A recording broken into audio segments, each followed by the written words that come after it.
Do you take time to detach from your life and just reflect, listen, pause, connect? Do you get away from your routine, responsibilities on a regular basis? You get a chance to do that? Now, let me say, once a year isn't regular basis, okay? And once a decade is definitely not a regular basis. Once a quarter is what I recommend, to take a day and reflect on the previous 90 days and think about what God is doing with you for the next and draw up some ideas and hopes and get alone with God for a while. Some of us can't do that. We don't have that kind of time, but I recommend finding it, however much time it takes to do that. Because if you lack proper rest, there's a lot of side effects of that. You're going to find your health is compromised as part of it, and your mental, your emotional state can be very volatile when it normally isn't with proper rest. Now you might say, well, I don't have any of those problems. Well, let me ask the person who knows you best. When someone says they're fine and they don't get enough rest, are they irritable? When they don't eat properly, are they snappy a little bit, short-tempered? My wife will tell you, if I don't get enough sleep or enough rest, I'm nitpicky, irritable. She'll say, why are you doing that? And I say, I don't know, because it's there. And she said, you need rest. So I always tell her, if I'm acting a little out of sorts of self, tell me to get some rest and make sure I do it. Because that happens. Now, I've got some kids when they were little, well, even now, when they don't eat, they're irritable. Irritable kids are hungry. Or shall I say, hungry kids are irritable. Some kids are irritable just because they are, but I mean mine, it's when they're hungry most of the time.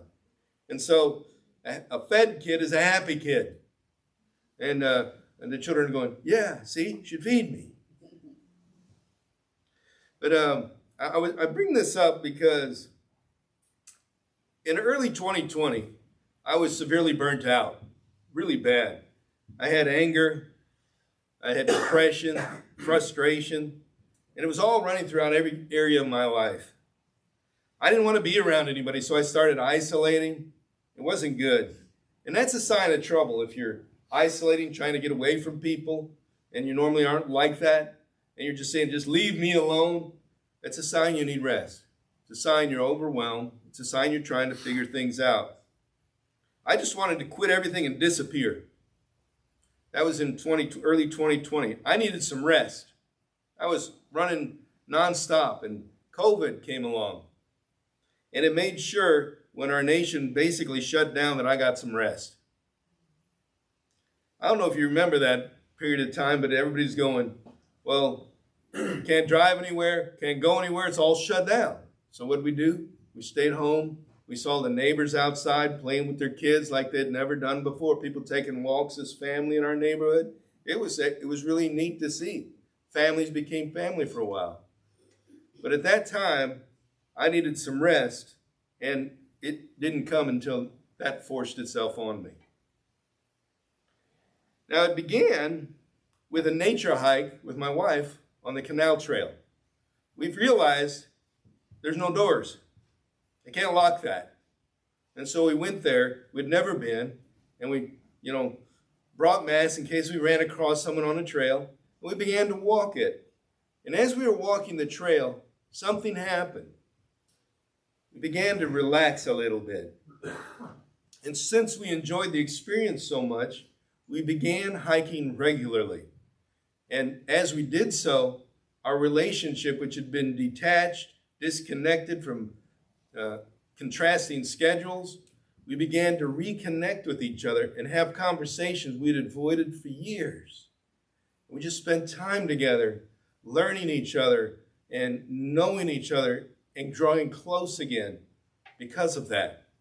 We didn't have anything else much we could do or could go, but we could go there, and that's what we did. And those hikes helped me rest and relax. And after a while, when we go, I'd stop at the beginning of the trail and I'd just go like this. I'm back. Nature has a way of refreshing me and helping me to relax. It did such great things for our relationship that every time we go to the woods now, we just feel so connected to it. Yesterday, we were at the encampment, and we were walking along where the tram runs, and there's some woods. And we looked at them, and we went, miss that. Schedule's getting crazy again. We need that. Are you like that? What do you do when you don't get rest? How do you find it? How do you know when you need it? Other people have to tell you, or do you kind of got it figured out? Well, in our text today, Jesus was tired. Tired. And the word for tired here is bone weary tired. Ever been bone weary tired? He came through Samaria to go to Galilee because it was a 3-day journey instead of a 6-day, which would be around it. So many of the Jews, to avoid the Samaritans and the land of Samaria, would go around to Galilee rather than straight line through. But Jesus was tired. He was not going around through the mountains. He's going through the desert into Samaria. And as he's there, he's thinking about what's been going on. He's been getting more disciples than John, been debates. He's shown some signs of his messiahship. He's doing this work, and he's teaching, and people are starting to follow him in too great a number, so he thinks, because it's not yet time for him to go to the cross. So he needs to get away. And so he goes into Samaria. And the disdain for the Samaritans was so great that they would traverse to avoid the people. But Jesus went through. Now let me tell you something. The story we call the Good Samaritan might reflect on what they thought of these folks. Because in that story, they say, who was it that was the neighbor to the man who was beaten and robbed? And the lawyer who's in question knows the answer is the man who's had mercy on him, the Samaritan, right? And the priest and the Levite in this story did not. And so when Jesus says, who is it that was the neighbor? And the lawyer goes like this, the Samaritan. What? The one who had mercy, the Samaritan.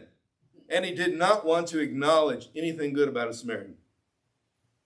And we call this story a Good Samaritan, but isn't it true that he was just acting out of love and kindness? And actually the Levite and the priest were not? Wouldn't it be better to be called the story of the bad priest and Levite? Because the Samaritan wasn't acting anything more than like a person who loves. He wasn't good. He was just doing the godly thing. The other two were not.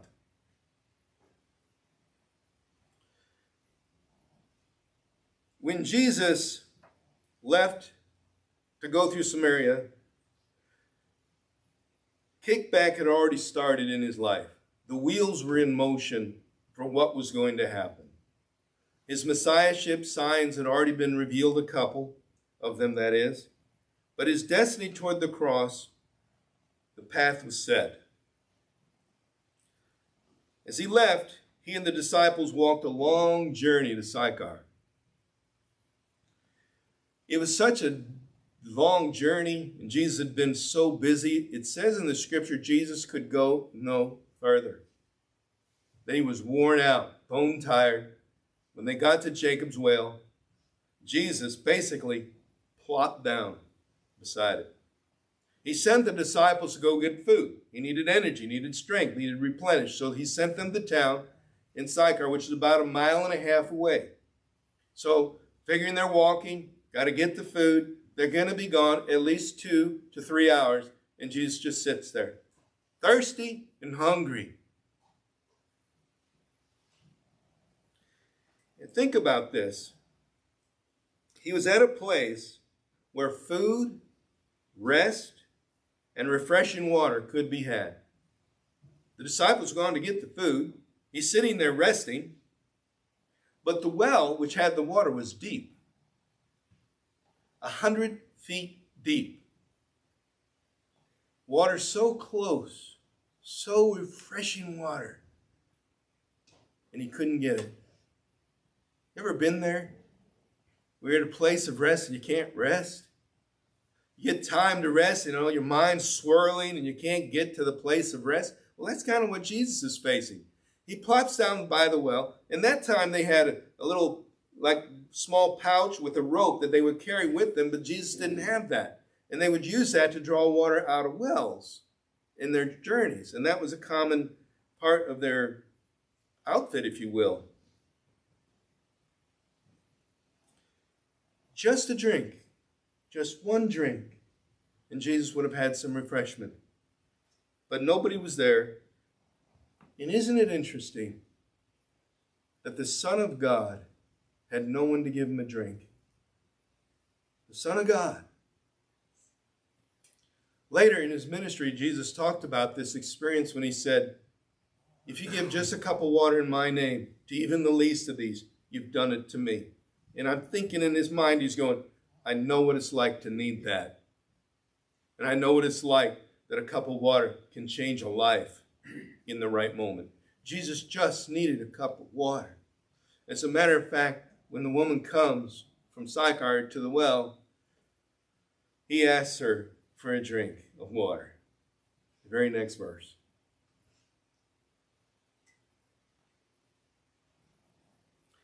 I get this picture in my head. Jesus is tired. He's the Son of God, knows his destiny is the cross, and he can't even get a drink of water from a well that's right there. How's it possible the Son of God could go thirsty? How's that possible? But he was, and hungry, worn out. But I think Jesus didn't find rest because he had work to do. Plus, he had no bucket to get water. But the truth is, if you sit by a well long enough, someone's going to come and draw water and you can get a drink. That's the truth. If it's the only water source for miles, someone sooner or later is going to come to feed their animals, get the drinks, whatever they're going to get, and you can get a drink then. So wouldn't it make sense if you're bone tired to sit by the source, to wait there? It was noon. It wasn't just noon like here noon. It was hot desert noon. Sun beating down on him noon. And he's resting with no water. You ever been in a place of rest but couldn't find it? You ever done that? Last week we were on a cruise boat. Anxious thoughts been going through my head for a few weeks. Just a bunch of different things going on. And I was trying to get them resolved, and I couldn't get them resolved, and I was just getting more and more anxious. Projects around the house, working on charge conference, all this stuff running through my head, and I'm trying to get it all done, and I just can't. And now I'm sitting on the boat in the middle of the ocean. Actually, I was laying in the bed on Tuesday evening, and I'm still anxious. Now get this. There's nothing I can do about what I'm thinking about. All that stuff requires land and cell service, none of which is anywhere near it. But here I am going, I got it. This got to happen. I'm going, I can't do anything about it. I know, but I got it. That was my brain. And all of a sudden, I laughed. Christine laying next to me says, what's so funny? I said, isn't it ironic how God operates? I'm getting ready to preach a sermon called When Rest Won't Come. And here I am with enough food and drink to make a person happy for the rest of their life, entertainment, things to do, fun stuff, beautiful ocean breezes, comfortable temperatures, everything saying relaxation, and I can't find rest. And I'm going to preach a sermon about it. You think God has a sense of humor? She said, that is funny. Talk about firsthand experience. I began to think about why rest wasn't coming and what I could do about it. Because with all the things that were available that suggested rest and relaxation, rest wasn't coming. And there wasn't even near enough of it to make me rest. And as I was thinking about that state of unrest, I saw 5 things. that cause unrest in us. The same things we all face when we're tired and worn out. One is trying wrong answers. The second one is not changing a bad routine. The third one is bad motives. The fourth one is being over-obligated. And the fifth one is not moving into the house of love. The first one I mentioned, rest won't come when we look for the wrong solutions or the wrong answers. If Christ isn't our answer or our solution, the answer won't solve anything. You can have all sorts of things available to you, but if Christ isn't in the middle, the beginning, and the end of it, you're not going to get the answer that's going to give you rest. I promise you, more money isn't going to give you rest. It's going to give you worries of who's going to take it, or what to do with it, how to be responsible, who do I share it with. That's why people who win the lottery generally are bankrupt within a few years, because they don't know how to handle money. That's why they play the lottery, because they can't handle money. But if you look for the wrong solutions, you're going to get the wrong answers, and you won't have rest. If you're trying to find rest by saying, if I just clear my palate and my plate of life, then I'll have rest. That's not true, because you'll put other stuff on it, because you like to be busy. Maybe you're that kind of person. So looking for the wrong solution is not going to help you. You have to have the right solution, which is the relationship with Jesus Christ, and live out of that relationship and let the solution start there. Second thing I said is rest won't come when our routine isn't working, but we stick to it. We keep thinking it's going to work. Now think of it like this. Some of us start our morning, coffee, devotions, get ready, eat, whatever we got to do, a couple things to do here and there, plan the day, and we go off and face the day. But what happens when we run a little late? What goes out the window? What is it, the one thing we say, well, I can do that later. Can't eat later, can't have our coffee later, can't clean up later. So we do our devotions, Bible study, if we do our prayer time. Maybe I can do that later. We put Jesus second, don't we? We do. Because we think that the other stuff I have to do, but this I don't have to do. And so my routine's now busted, and now I don't have rest because I didn't start with Jesus. And now throughout the day I'm thinking, well, I got to get that in, and we can't find time to fit him in. And now he's an afterthought rather than a first thought. Our routine, if it isn't working, change it. A busted routine, a bad routine is not going to give you rest. It should give you something that helps you connect and grow. Third thing I said is when rest won't come when the reason why we do things is based on wrong motive. Whether they're selfish motives or trying to please another person. You ever spend your day trying to please somebody else and they keep saying, well, that's not good enough, and they keep raising the bar higher and the hoop a little higher you got to jump through to make them happy? You ever had that? You can't win that one. There's no way. Or trying to meet someone's expectations when you don't even know what they are. Or trying to please an employer with their expectations and they're not real clear. Or maybe we do things because we have to. Now, I have to do this. It's my job. I have to. And everything we do is a have to. It wears you out. But what if you looked at it like this? Those things you have to do, what if one day someone stripped that away from you and no longer had the opportunity to do those things? You go, wait, but I want that in my life. I need that in my life. That's my job. That's my work. That's what I do. And so rather than saying, I have to do these things, God has blessed me with the opportunity to get to do them. But if you believe everything's an obligation in your life and you have to do it without any regard of whether or not you have a choice in the matter, that's a problem.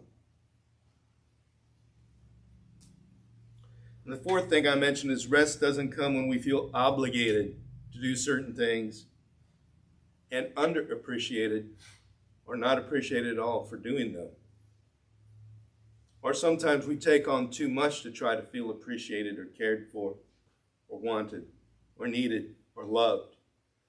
There's some folks who slip back into the woodwork in the background and people see you just as an afterthought. They take you for granted.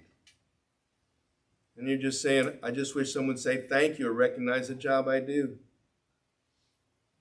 But instead, I'm just here and no one knows me or sees me.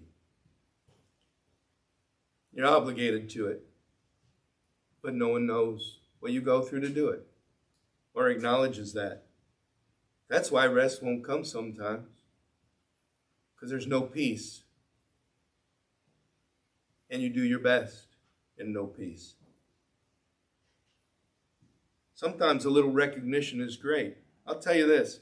My supervisor at work, every day I can count on it, does. 5:30 in the morning, text coming through. That text will say something like this. You guys are doing great. 3 more days till the weekend. You guys are doing great. Check your mailbox. I appreciate you. Have a great day. Every day he sends a text saying something about how he appreciates us, or go get it. I'm with you. I'm here for you. Something like that. And one day one of the drivers was saying, he sends that every day, man. I just don't understand. I said, I like that. It lets me know that he's in my corner every day. Because who knows which day of every day will be the day I really need that. If he misses that day, I'm in trouble. I need that on those days when I need it. And on those other days, I can say thank you. But on those other days when I really need it, I'm going, wow, I was thinking of calling in. I'm so glad someone knows I'm going to be there and appreciates me. So it's always awesome to know that you're appreciated for what you do, isn't it? That someone says thank you. When that doesn't happen, it wears us out. And the last thing I mentioned was when we act, instead of out of the house of love, we act out of fear. Rest won't come. We're seeking approval, or we're trying to avoid pain, trying to find comfort, or fame, or money, or wealth, or any sort of thing, rather than living from love, because we're afraid of what will happen if we don't do what we're doing. Instead of being empowered by God's Holy Spirit, we live impatiently, and impatience kills rest. If you're an impatient person, it's really tough for you to find rest. If you're a person who's anxious, it's really tough to find rest. If you have physical pain or emotional trauma, it's really difficult to come by rest. Now, there are other reasons for lack of rest, but we still need it.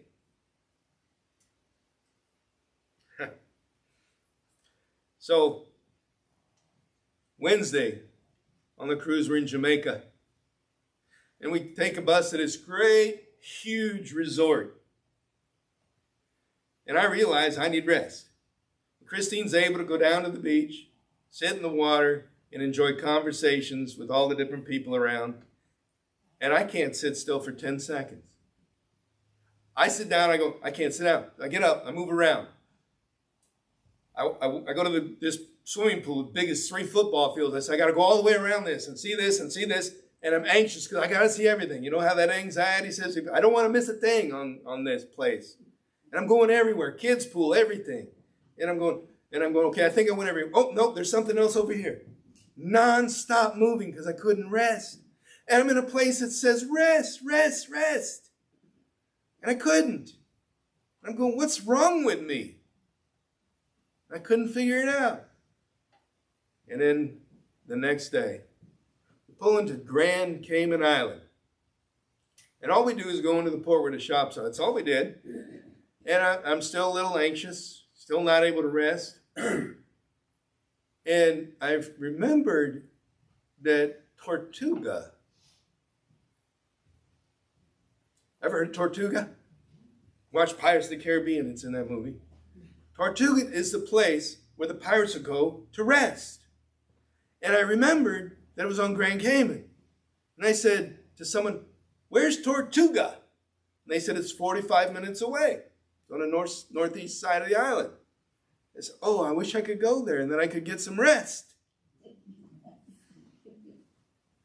And they said, Grand Cayman is all a place of rest. Enjoy. So they said, enjoy. And I went, enjoy? And something happened. I don't know what it was, but it caught me. And I went, and I took this huge breath. I hadn't taken one in several days. And I slowly let it out. And I went, and that deep breath caused me to slow down and enjoy. Sometimes we just need to take that refreshing, cleansing breath, let the Holy Spirit fill us up and blow out all the things that are driving us nuts. And I did that in that moment, and I went, oh, finally. How is it so difficult that I can get the physical but not the spiritual for the rest and the emotional? And here's what I learned. You can physically rest and physically have enough to eat and time to sleep, but if your spiritual and emotional isn't lined up with God, physical's not going to get you much rest, because your brain's not going to let you slow down and get rest. It's going to fight against you. And so I want to share with you, Jesus is sitting by the well, hungry and thirsty. And he doesn't get anything. And here comes a woman, and he begins to minister to her.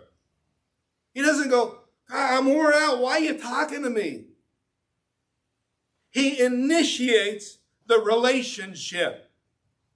Worn out, but he can, because his relationship with his Father is in place. So he knows that he can give and receive from that place rather than the physical place. And so he engages her in ministry out of that. You can be bone tired, but God can still give you insight to love. That's when you know you're in a place of rest. And then all he needed was a little food and water to get him going again. That's all he needed. Spiritually, he was in line.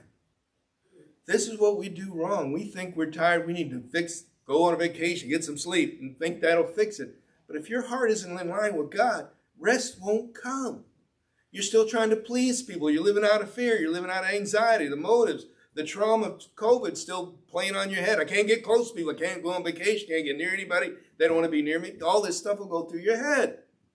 It'll drive you crazy until you get to the place where you say, God, it's you and me, and this world is beautiful, and I'm going to enjoy it. So I'm going to take a breath and breathe.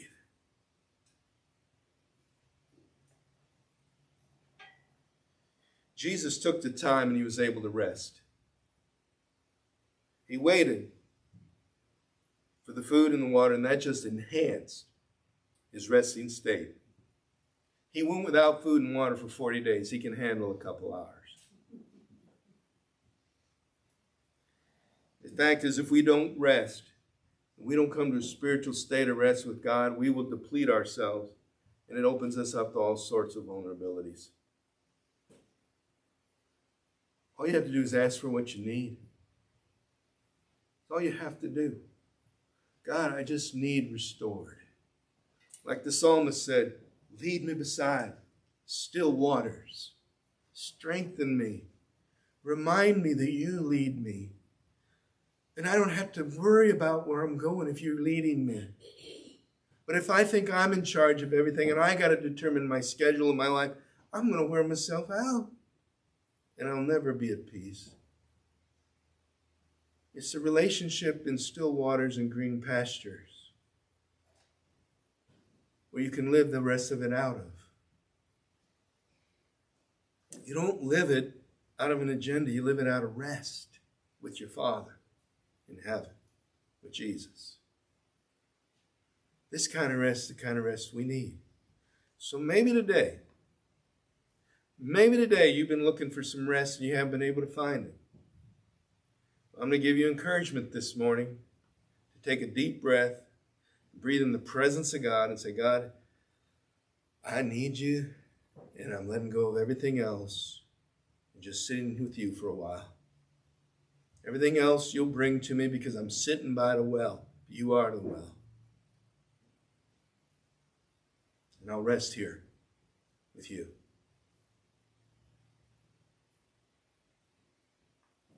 Do you need that today? I sure did. And I need it every day now. I understand when rest won't come, there's a way to get it. Would you pray with me? Gracious Heavenly Father, I thank you. Your word is yes.